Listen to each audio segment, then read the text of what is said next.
to provide support or kadiwa o yung tulong sa ating mga fisher folks. Hindi trabaho ng Philippine Navy yun.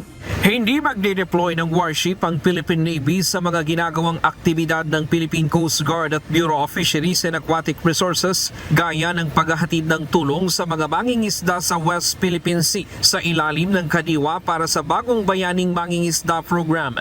Ayon sa Philippine Navy, trabaho ito ng PCG at BFAR dahil isa itong law enforcement support operation para tulungan ang mga mangingisdang Pilipino. Sa halip, nakatutok ang Armed Forces of the Philippines, Navy at Air Force sa regular na maritime patrols at air surveillance sa Bajo de Masinloc, Northern Islands, Benham Rice at Kalayaan Island Group. Giit ni Trinidad, bagaman hindi nakikita, hindi umaalis ang NAFP sa West Philippine Sea at pinaiigting pa ang operational tempo sa mga malayong isla at detachment. Tiniyak din niya na laging naroroon ang NAFP para tumulong kung kailangan. Hindi lang sa mga kababayan, kundi pati sa sinumang nangangailangan ng saklolo sa dagat, anuman ang bansa.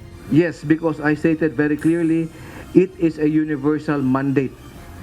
The spirit of any seagoing individual, any professional organization is to extend assistance to any person requiring help in the ocean, in the maritime domain, regardless of country, regardless of flag. And we have proven that in the past. Not only for our Filipino citizens.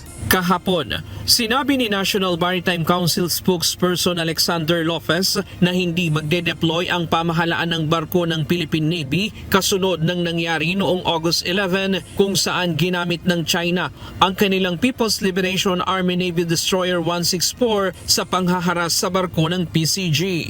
Hindi tayo magpapadala ng Navy natin para tapatan ang isang Navy. Bakit? Kasi once you deploy a Navy vessel there, you come like warlike. You come in warlike. Para bang nanunutya ka, nangahamon ka. That is not the policy stand of our government.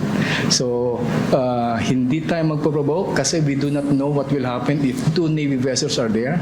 Kasi doon pwede mangyari miscalculation, misjudgment.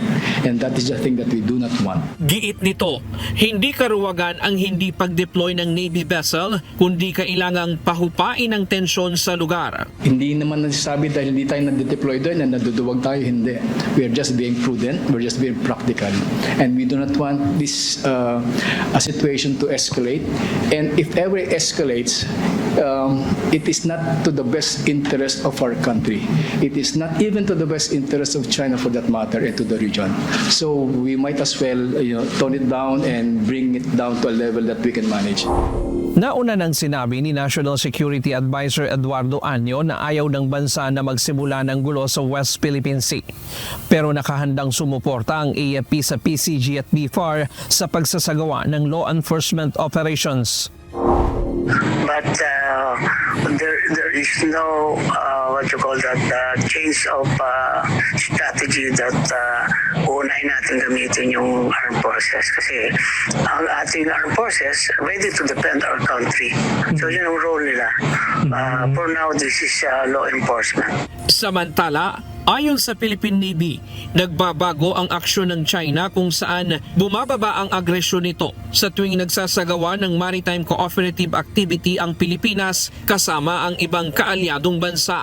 Noong 2023, nagkaroon lamang ng 3 maritime cooperative activity at multilateral maritime cooperative activity. Umakyat ito sa 11 noong nakaraang taon. Sa ngayon, mayroong nasa 10 hanggang sa 11 na ang bilang. Ngayong araw nagsagawa ng joint naval exercise ang Armed Forces of the Philippines at Australian Defence Force sa karagatan ng Lubang Island sa Mindoro bilang bahagi ng Exercise Alon 2025. Ryan Lacanlale, UNTV News and Rescue. Diyos ang aming sandigan, serbisyo publiko ang aming pinahahalagahan.